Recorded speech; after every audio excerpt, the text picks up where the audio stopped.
Okay, I made it back. I have returned to Oregon. And it's actually nice weather, as you can see by the face of the sun that's right outside the door here. Here, let's see if it can... Yeah, there we go. See? Nice weather.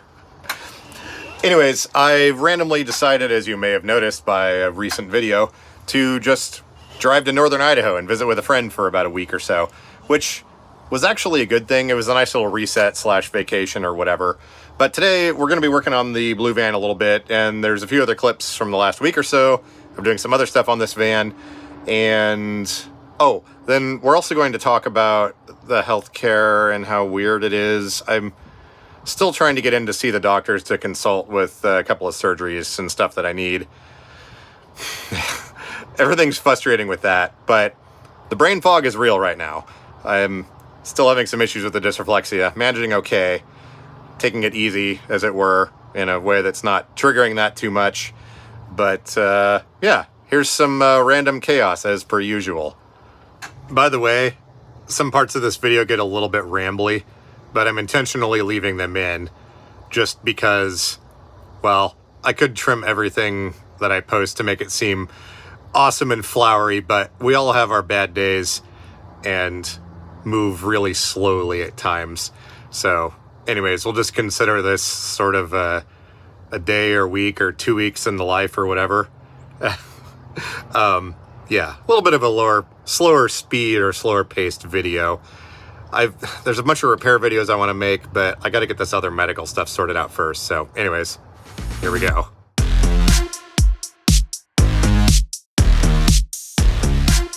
For right now, we're going to do some semi-meaningless busy work. Well, not necessarily meaningless. I got my tool bag here, and I just got an Amazon delivery. So the blue van, I've been going through and working out a bunch of random stuff. Replaced the headlights, got the fog lights done on it. Had to put some headlight resistors in because the computer controls the headlights, because why not? Got that all going, but some of the dash lights are burnt out. And they're these old school halogen things. So I got some, I think they're PC74 lights, but these little twist lock things. Anyways, we're gonna pull the speedometer out of the blue van, and we're gonna swap out the bulbs that are in there. I'm hoping these ones aren't insanely bright. I ordered ones that were, they might be blue, but it was actually hard to find ones that didn't say they were super bright, because I just want to go with the standard, you know, well, here, let's hop in the van and I'll explain. By the way, the laundry cart is still rocking it. I use that thing to do most of my laundry. That's the one we built a while back. I'll put a link over here somewhere for that video if you want to watch it.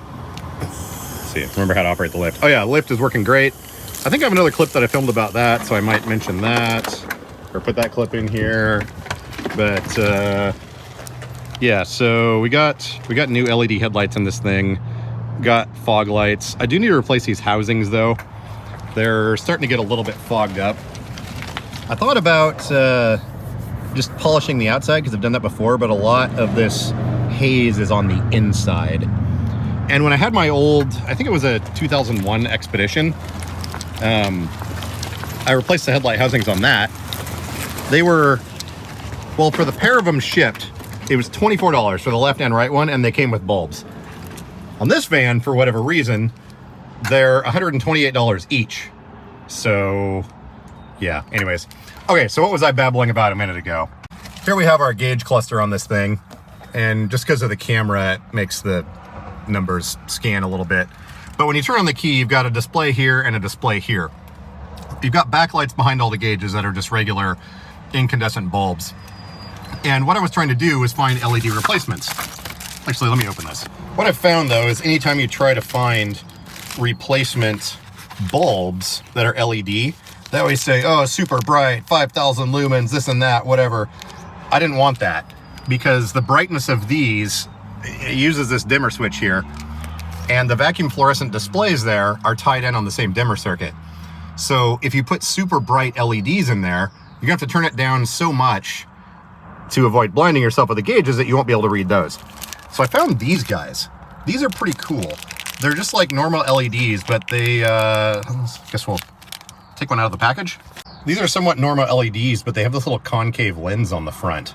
So they project light straight out the front and also to the side. but these are not insanely bright ones. And they came with a bunch of these little twist lock thingies, which I hope they're not too big. I pulled this thing out of here once just to kind of inspect stuff because like, for example, these lights here, this one doesn't work, but these are just regular halogen bulbs and they get really bright and start burning all the connectors and everything. I've got some stuff on order to replace these as well, but I was hoping that maybe the same issue would exist with the dash where I could just wiggle them. Turns out it's not the case. So anyways, I'm gonna shut up. We're gonna rip this out real quick. And oh, that's right. So I have to shift this thing out of park, which means I'll have to set the brake and I have to tilt the steering wheel down a little bit. So anyways, I'm gonna pull some screws, then I'll be right back.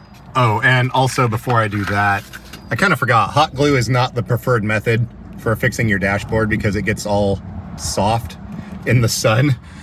I went around and got some CA glue and there's a big crack up here. I'm using this paper towel and roll of tape to hold it in place. I love having old vehicles, but yeah, anyway, so all that glue and stuff is drying and then, I don't know, something. I forgot to get this though.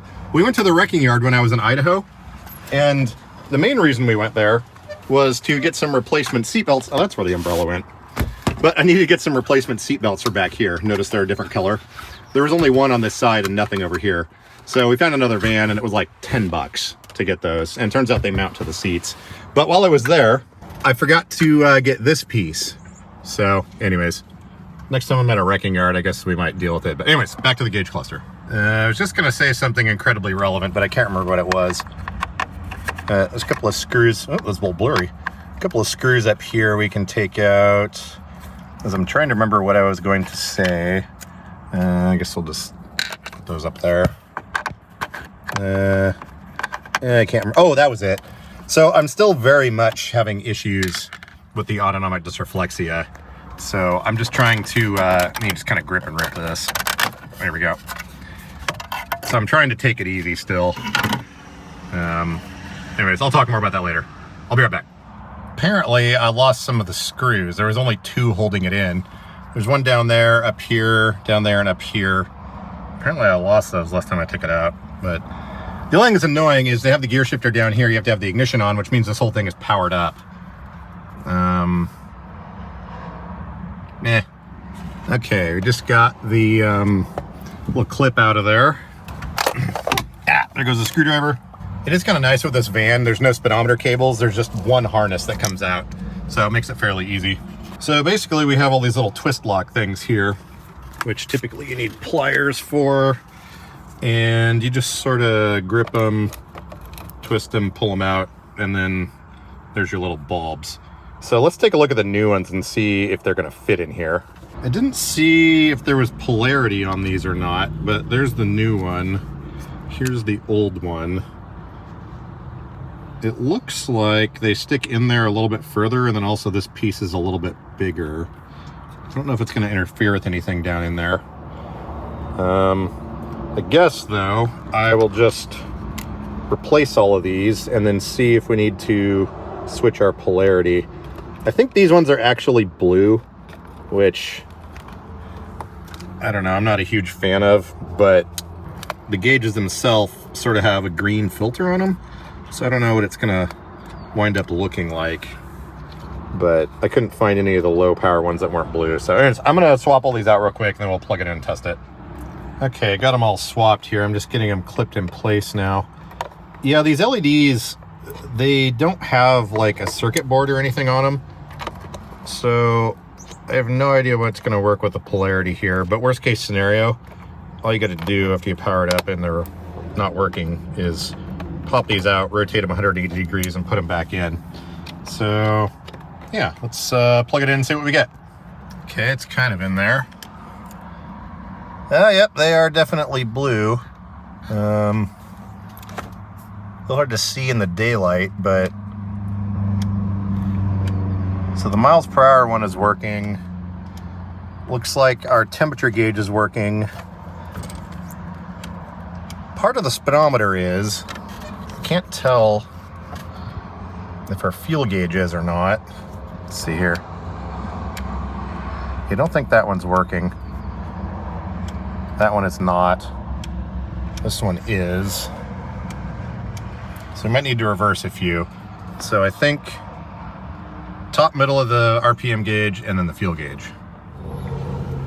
So I think this one here, just pull that out, rotate it 180, put it back in. Sorry about the camera angles here. All right, take 2. Okay, we got them all going. It's not, there we go. The light's timed out. Yeah, looks like we got them all going. Just took a little bit of screwing around to get them to connect on the PCB and everything. They are definitely blue. The dimmer kind of works. Yeah, I guess we'll have to wait till dark and see what it looks like. And yes, I have put about 3,000 miles on this thing already. All right, let's get the dash put back together and then see what other clips I've got. Or something. The brain fog is real, I'm not gonna lie. Okay, we've got it all put back together here. Well, actually, almost. Just slot this little thing in here, line up the piece, and huzzah! We have dash lights again. Yay. Let's probably tilt this back up. There we go. Cool. We got a thing done. And I will link these little bulbs that I use down below. They're, if you have like, well, so this is a 2002 Dodge Caravan Sport front wheel drive, but these things are pretty common on a lot of Dodge vehicles for a bunch of different year ranges, but I'll put Amazon affiliate links down below, and I get a few cents from the purchase. Doesn't cost you anything extra.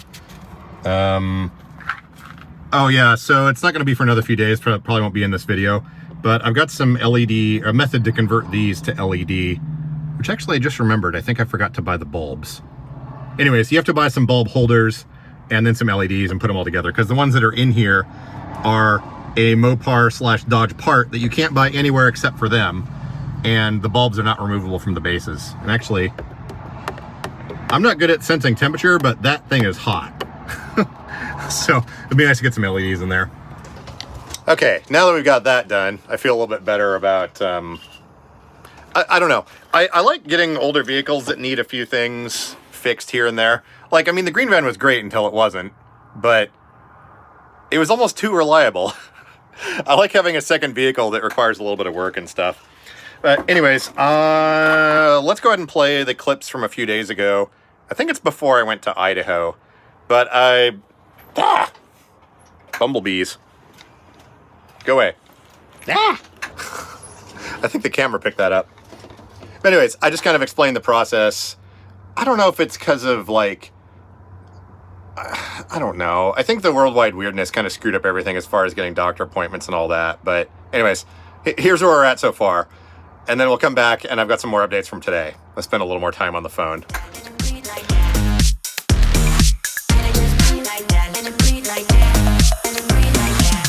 Okay, so I just spent maybe an hour or so on the phone talking to a number of different people, trying to get into this specialist doctor area of medicine or whatever. So the way it started, I was in the ER, I think Thursday or Friday. They sent me home with an urgent referral. And yesterday, which was Monday, I called and said, hey, what's going on with the referral? They're like, oh, urgent referrals take 2 to 3 weeks, blah, blah, blah. And God bless the people at the call centers, but if you say the wrong thing to them, they go into a tirade about how it's not their job and they don't know and you shouldn't be asking. Anyways, so today I get up and I get a message or an email from my health provider, and they're like, hey, your referral went through. We'll call you sometime within the next week, or you can call this number to set an appointment. And I got to switch arms with the camera. Okay, there we go. So I call in, and they're like, oh, yeah, looks like you've been with these doctors before, and blah, blah, blah, whatever. They're pretty booked up. It's going to be the end of August before they can see you. I was like, that's not going to work. Come to find out, they triage the referrals, and even though it came through as an urgent referral with all the supporting documentation, it got translated into a routine visit appointment, which is like the lowest priority. So I was like, okay, are there any other doctors anywhere else, anywhere near Portland that can see me sooner? oh, well, you have to completely switch your care, you know, to the, I'm like, I don't care. Just whatever the closest one is, sign me up with them.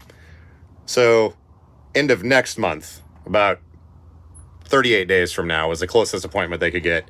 They're like, oh, well, we'll put you on the cancellation list, but, you know, you have to be able to be there within 15 minutes of when we call and all this other stuff. I said, okay, thank you, whatever, got the appointment set. So hung up the phone, and I got to thinking, they obviously didn't put through this referral correctly because, well, the issues I'm having are seemingly insignificant to most people. The autonomic dysreflexia makes small things a big deal. So I called the advice nurse for this department, explained to them what's going on, and I got someone on the phone that knew what autonomic dysreflexia was. The reason I was with that one doctor is because they have a lot of spinal cord injury patients, and they understand this stuff. And she was like, oh, yeah. So she did some checking. Turns out my doctor from back in the day happens to be there today. So she took all the information, and I explained what was going on, and it's so nice when you get someone that knows what the dysreflexia is all about and how I'm not just trying to cut the line, you know, and not wait my turn for 5 months.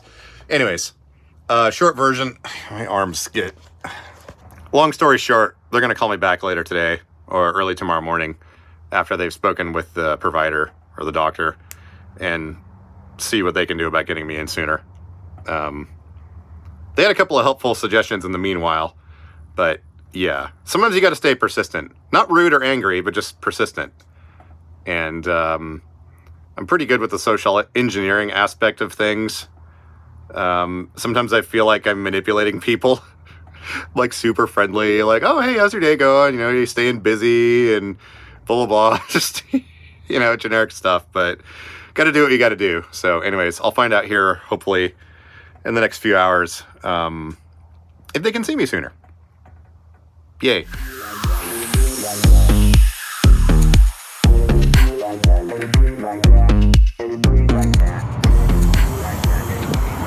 Alright, we're gonna go hit some Goodwills because I haven't left here in a couple days. It's probably really windy right now, but I need to get a prop put up on that door so it stops trying to hit me in the face. But anyways, I haven't gone anywhere in a couple of days and I need to get out and do some stuff. Good news in theory with the doctors and the scheduling. I'm still waiting for a call back, but it sounds like they should be able to get me in sometime this week or early next week, which is significantly better than 38 days from now or August. So yeah, that's something. Lift is working really well. I had to adjust the clutch on it the other day, but that's just a normal maintenance thing. And seems to be getting the job done without any major issues. So yeah. So what we're gonna do right now, which I'm pretty sure there's still a bunch of wind noise, but we're going to pop the hood on this hoopty and check the transmission fluid, coolant, all that stuff. It's been a couple of weeks since I did it, and it takes a while to get used to a new vehicle after you buy it and figure out its little idiosyncrasies and everything. So we're gonna do that real quick. Oh, also, these new ginormous tires are great for ground clearance, but boy does it make this ramp steep. Oh. Still got some groceries in here. I should probably take those inside real quick. So let's see if we can get the hood open and check some of our fluids. Whee! That is so steep. There we go. Oh, I guess I just didn't pull hard enough. Hang on. 2 hands. All right, let's see if we got green stuff in here. Well, look at there. Full right to the brim. Who'd have thought? The cap looks all right. Who'd have thought that coolant actually stays inside an engine? It doesn't magically disappear. What kind of sorcery is this? Let's look at the oil. Yeah, looks like we're good there. We've got about 2,000 miles on this oil change now. The plan was to spin on a new filter, but I think we're doing good enough now. I'll probably just do an actual oil change, which I can do through the dipstick. And the filter, like in that one video a while back, is pretty easy to get to on the front. So now we are going to fire it up and check our transmission fluid. All right, you guys stay right there for a minute.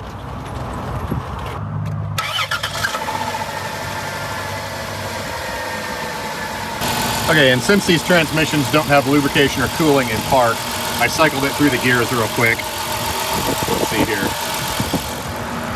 Yeah, it's still the appropriate color. Let's see what it smells like.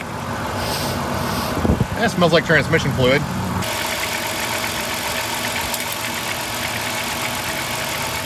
It's not focusing on it.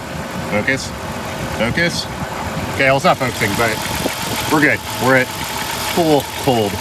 By the way, I did do plugs and wires on this thing. I did not do a video about that, but got those things in there. With the body lift, it actually made it a little bit easier to get the to the rear spark plugs on this, because normally this space right here, you can barely get one finger in right there. So having this extra room helped. I did, however, get a whole bunch of bruises on my chest because I was leaning on this and didn't realize it. Okay, anyways, let's hop in and go somewhere. All right, this is the second Goodwill I've been to. I haven't really been filming anything. I decided while I'm out here wandering around, though, that I need a printer. Just like a basic, cheap little printer. So I think we're gonna go to one more Goodwill and see if we can find something. Or something.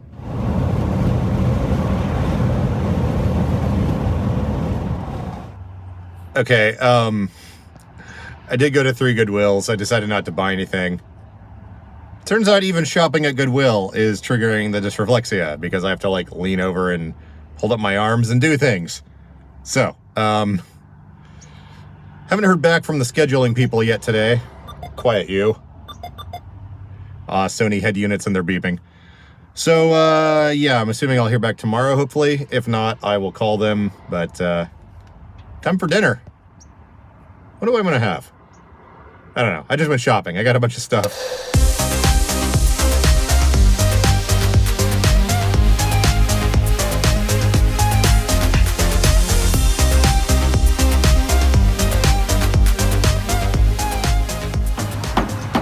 So the chances we can convince the chickens to dig the hole for us. Right. All right, so sitting here working on my F3, the backrest started squeaking very obnoxiously. Now my chair, I use the direct backrest adapter because I've got one of these ADI deep wraparound extra tall backrests, as you can kind of see there. And I actually really like these things. They're made very well and the metal is nice and thick. Years ago I had issues with the, I think it was the Ride Java backrest, or one of the Ride backrests, but these little side pieces just bend like crazy. But I found my squeaking. Look at what they did when they put this thing together. Talk about improper hardware. So they used bolts that were way too small, nuts that were way too small, and there's no washers. So see how that's like crooked and partially sunk into that hole? And same over here. It's actually like digging out the metal. Yeah, I hear it squeaking. That's what happens when you use the wrong hardware. Yeah, look at this one. Look at that. What are we even doing? And then I noticed on the inside here, so these are flat cut slots, right? Well, they used panhead bolts. And of course, those do not interface properly. I don't know if the camera can handle this. So of course, in a square cut hole, they're all crooked and sideways, and well, I mean, that's just gonna squeak like crazy. So anyways, I'm going to auto parts store here in a little bit to get some stuff for the blue van. Gonna get a front motor mount for it, but I'm gonna try and find some of those packages that have nuts and bolts and stuff in them and replace those with proper hardware. I went around and checked all these other bolts because these direct backrest adapters, things will start to get loose on them and then fall apart, and I don't really want that happening. So anyways, wheelchair DMEs strike again. I mean, it's not super egregious, but like, come on. Seriously, what are we doing here?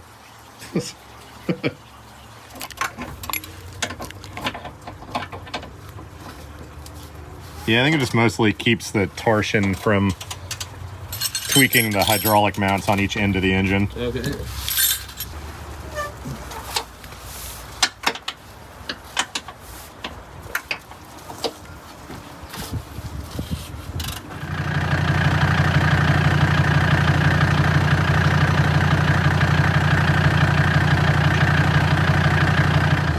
So this ride has boats with water guns, and I've determined that this is about as close as you should get to it for some reason.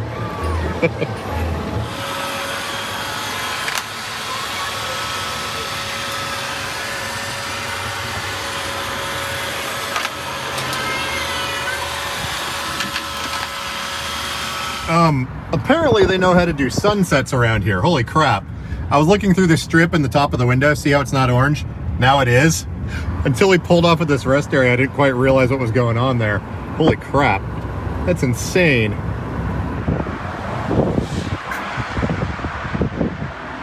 I think our vertical rainbow went away.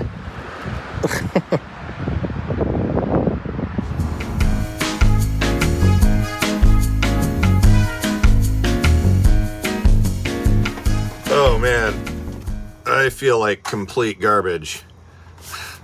So, I made it back. Here, let me turn on some more light. I don't know if that's better, whatever. So I made it back from my friend's place a couple days ago. And, so my neck's giving me some more trouble. I don't know if it's because of my bed or the sleeping arrangements or what, but, gonna have to figure out something there. My range of motion right now is about, well, I guess I'm kind of turning my shoulders, so not that much. And since coming back here from northern Idaho, the culture in this area leaves a bit to be desired. Every time I leave here and come back, I always notice it. I haven't been in a shouting match with people for a while, but yesterday I attempted to go to the store. Of course, it was a Sunday afternoon. Anyways, I put all my stuff on the ground and I left that store. So, all that being said, I got some stuff delivered. I remember one of the things I ordered. It's all stuff I ordered. I know one of them is a high power flashlight, but I don't remember what the rest is.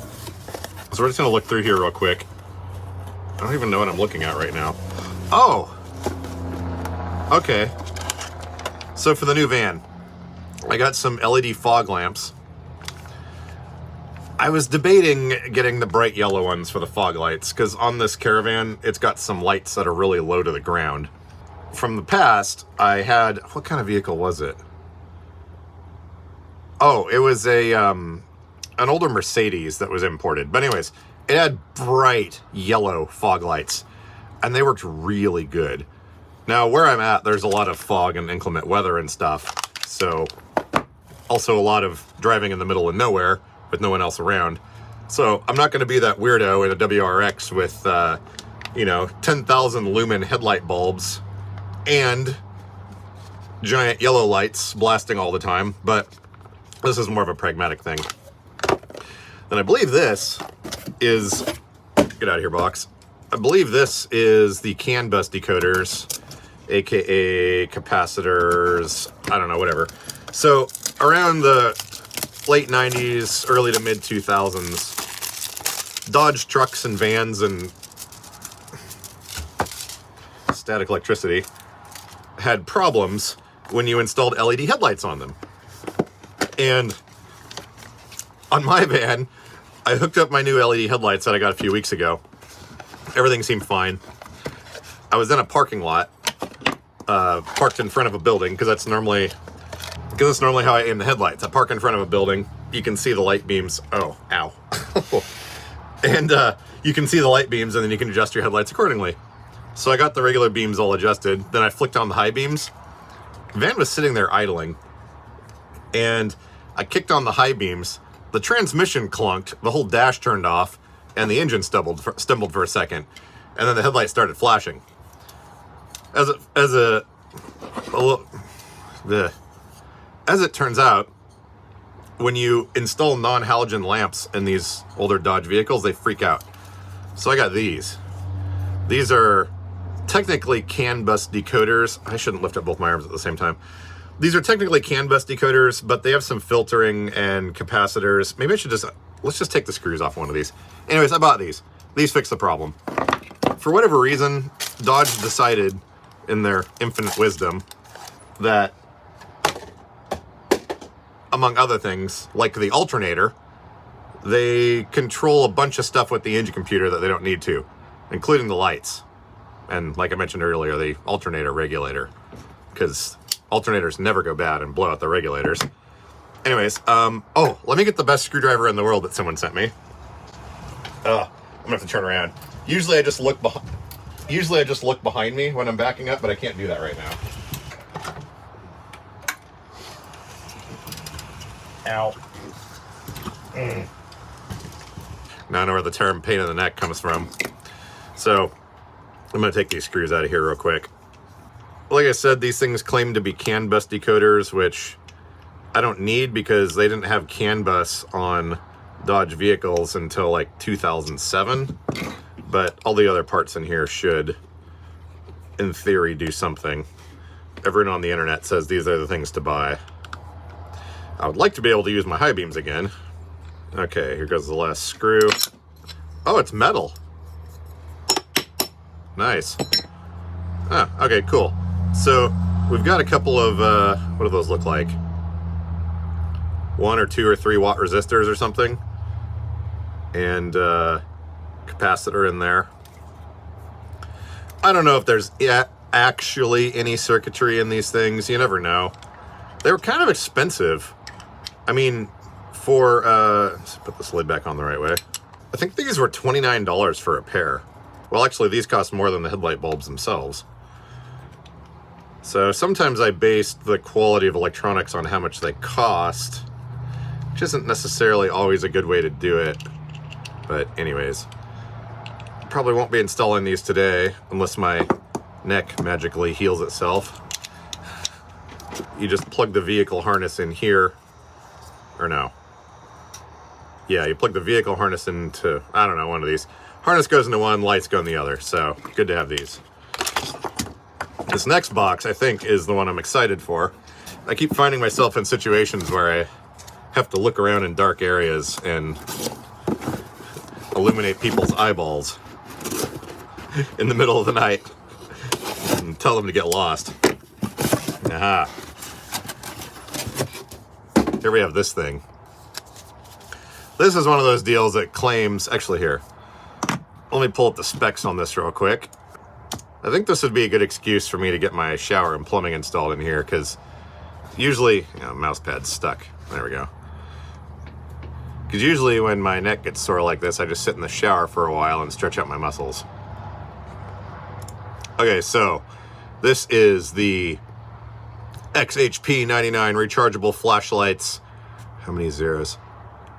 Oh, it's supposed to be 100,000 high lumens flashlight, super bright LED flashlight, 5-mode zoomable, IPX6 waterproof, high power tactical flashlight for camping emergencies. Let's see what we got here.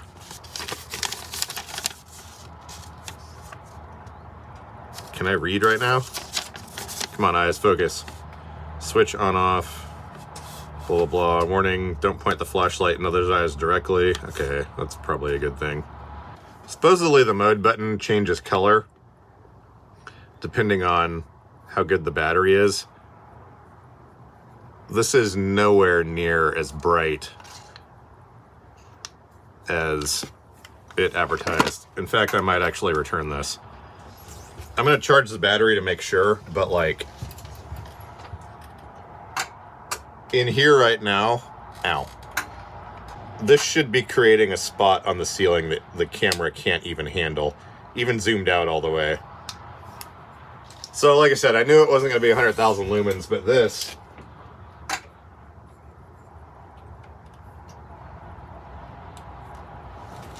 is not even 2,000 lumens, I'm pretty sure. I was hoping this was going to be the destroyer of the night, but it does not seem to be. I'm going to charge it up just for funsies. Oh, wait. I think I can charge it off of this other flashlight. Should I do that? Probably not, because then I'll have to dig out the charger for the other flashlight. Anyways, I'm going to charge this up and see if it gets any better. I doubt it will be. Well, cool. New stuff to play with. I don't know what the plans are for today at all. I just woke up actually exactly 1 hour ago, so hopefully my neck will start feeling better here. Oh, 26,650. That's the size of that lithium cell. So anyways, I'm just chilling today again. Wait, what day is this? This is Monday. Oh man, I think I lost a couple days. I got back Friday night in the middle of the night. I guess technically early Saturday morning at 1:30 a.m. Okay, this clip is now 17 minutes long, so we're gonna stop this. I'm gonna get some breakfast and then see what's going on. I'll be back. Turns out the battery on this thing just wasn't charged all the way. It's actually very, very bright. I think because it's so bright in here, the camera doesn't show it very well. But last night, after charging this thing, it took 6 hours to charge. It's got a 26650 battery in it. This thing's bright. It was 42 bucks. I'll post an affiliate link for this, of course, down below. But yeah, for the price, it's a pretty decent little thing, and it's got really good runtime. It did come with a AAA battery adapter. I don't think the runtime would be more than about 5 or 10 minutes on high with AAAs. But yeah, this thing is pretty substantial.